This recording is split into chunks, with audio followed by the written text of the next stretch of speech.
শিক্ষা মানুষকে এক বছরে যা শেখায়, অভিজ্ঞতা মানুষকে একদিনেই তার চেয়ে বেশি শেখায়। মানুষ না বড্ড স্বার্থপর।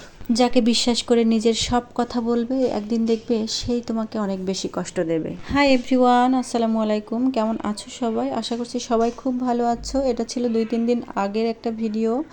তো সবাইকে ওয়েলকাম করছি আমার নতুন একটা ভিডিওতে। তো সকালে ঘুম থেকে উঠে আমি ফ্রেশ হয়ে নিলাম, তারপরে এক এক করে বাচ্চা দুইটাকেও ফ্রেশ করিয়ে নিলাম, তারপরে আমি কিচেনে ঢুকবো।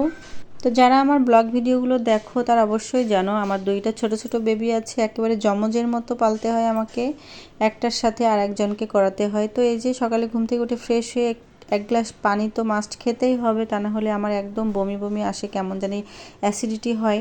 তো এই যে কিচেনে চলে আসলাম। তো গতকাল রাতে আমি ভেবে রেখেছিলাম তো সকালে আমি পেঁয়াজ পরোটা করে খাবো। তো পেঁয়াজগুলো ভালো করে ছিলে ধুয়ে নিচ্ছি, তারপরে কুচি কুচি করে কাটতে হবে, তা না হলে কিন্তু পরোটাটা একদম মচমচা হবে না, খেতে ভালো লাগবে না।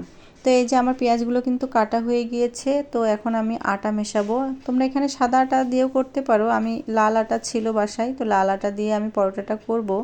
তারপরে আমি এখানে জিরার গুঁড়া দিচ্ছি, একটু গোলমরিচের গুঁড়া দিয়েছি, আর একটু তেল দিয়ে ভালো করে খামিরটা মেখে নিব। তো খামিরটা ভালো করে মাখা হয়ে গেলে আমি 10 মিনিটের জন্য রেস্টে রেখে দিব। তারপর পরোটাগুলো বানিয়ে আমি ভেজে নিব। তো এই যে 10 মিনিট রেস্টে রেখে দিলাম। তো আমি পরোটাটা দুধ চা দিয়ে খাবো, তোমরা চাইলে সস দিয়েও খেতে পারো। তো আমি দুধ চাও করেছি, সস তো আছেই। তো এই যে আমার দুধ চাটা কিন্তু প্রায় হয়ে গিয়েছে, এখন আমি ঢেলে তারপরে পরোটাটা করব। তো চাটা একটু ঠান্ডা হলে কিন্তু ভালো লাগবে, যেহেতু পরোটাটা খুব গরম থাকবে। তো আমি চাটা ঢেকে রেখে দিব, তারপরে আমি পরোটা বানাতে চলে যাচ্ছি। তো এই যে আমার শখে রুটি মেকার, এটা ছাড়া আমার চলে না। এটা হয়ে জানো তো খুব সুবিধা হয়েছে, এত ভালো হয়েছে আমার, কারণ আমার ছেলেরা খুব রুটি পছন্দ করে। আমার হাতে বেলতে একদম ভালো লাগে না, আর এই রুটি মেকারে তো এক চাপ দিলে একটা রুটি হয়ে যায়। তো দেখতেই পাচ্ছো, এটা তো পেঁয়াজ দিয়ে পরোটা, ইনস্ট্যান্ট কোনো খামির মারা হয়নি চুলায়, এই জন্য এরকম হয়েছে। কিন্তু খুব ভালো করে যদি ডোটা করা হয় তাহলে কিন্তু একেবারে গোলই হয়। তো এই যে আমার পরোটা কিন্তু হয়ে গিয়েছে, দেখতে কিন্তু খুব সুন্দর হয়েছে, খেতেও কিন্তু খুব মচমচা হয়েছে। তো এই যে খাওয়া দাওয়া মোটামুটি কমপ্লিট। এখন আমি গোছগাছ করছি, মানে মাজা ঘষা করছি আর কি। যতবার খাবো ততবারই তো পরিষ্কার পরিচ্ছন্ন করা লাগবে, তা না হলে তো একদম কিচেনের আমার ঢুকতে ইচ্ছা করে না। আর এদিকে সরিষার তেল শেষ হয়ে গিয়েছিল, তাই ভাবলাম যে কৌটাটা ভরে রাখি, আর তারপর দুপুরে রান্নাটা বসিয়ে দিব। তো আজকে আলু ভর্তা ডাল খাবো, যেহেতু আমার হাজব্যান্ড বাসায় নাই, তাই ভেবেছিলাম যে আলু ভর্তা আর ডাল করব, আর একটু সংসারের টুকিটাকি পরিষ্কার পরিচ্ছন্নতার কাজ করব। এই জন্য ভাবলাম যে আলু ভর্তা ডাল সব থেকে সহজ পদ্ধতিতে। তো আর এই যে রাইস কুকারে ভাত রান্না করছি, এই জন্য তো খুবই সহজ হয়েছে। ডাল আলু একসাথে সিদ্ধ দিয়ে দিয়েছি, পরে ভাতটা হয়ে গেলে একসাথে ডালটা রান্না করে নিব আর আলু ভর্তাটা করে নিব।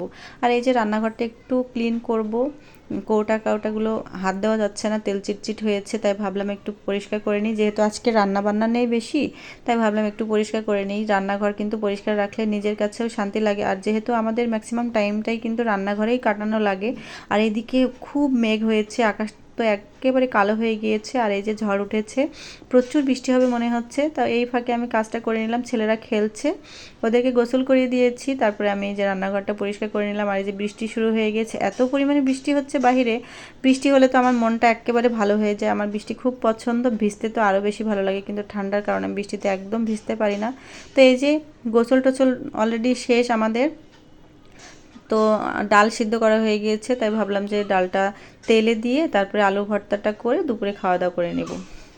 আর ডিম ভাজি তো থাকবেই। তো এই যে আমি ডালটা তেলে দিয়ে নিলাম, খুব ভালো হয়েছে ডালটা, একটু ঘন ঘন করেছি। আমার আবার বেশি পাতলা ডাল অতটা পছন্দ না, একটু ঘন ঘন ডাল কিন্তু ভাল লাগে। আর এদিকে একটা ডিমও ভাজি করে নিচ্ছি, পেঁয়াজ ছাড়াই ভাজি করব। যেহেতু আজকে অনেক পেঁয়াজ খাওয়া হয়েছে, এই জন্য পেঁয়াজ ছাড়া ডিমটা ভাজি করছি। তো এই যে আজকে দুপুরে খানাপিনা কিন্তু রেডি। কত সুন্দর আয়োজন করে আলু ভর্তা ডাল খাচ্ছি, তাই না? আর যখন হোস্টেলে থাকতাম তখন কিন্তু প্রতিদিন সকালে আমাদের ডাল আলু ভর্তা দিত, আর ডালটা এত পাতলা থাকতো, মানে আলুটা মাখিয়ে তারপরে খাওয়া লাগতো, এত পাতলা ছিল। আর প্রতিদিন সকালে মাঝে মধ্যে খিচুড়ি দিত। তো এখন আসি তাহলে, তোমরা সবাই খুব ভালো থেকো, আল্লাহ হাফেজ, টাটা।